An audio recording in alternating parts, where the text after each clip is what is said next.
I'm going to break the law. Shh, don't tell anyone.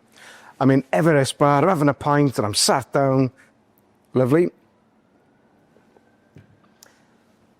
Do you know what? I'd like to do a toast. I think I'll do a toast to the people of Wales. Iechyd da.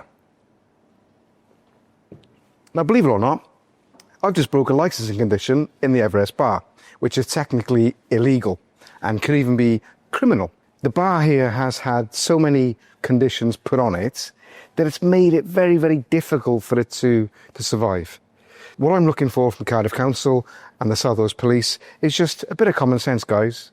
So they call it vertical drinking, and I think it's absolutely ridiculous that I can't stand at this bar, take a sip, maybe if the glass was full, walk away, sit down, and that is somehow illegal. It's ridiculous. What I'm looking for from the authorities is a bit of common sense. I'll tell you what, guys, if you would just be sensible and allow businesses to work and to provide a service, I'll toast you for that. Diolch yn fawr. Common sense, please.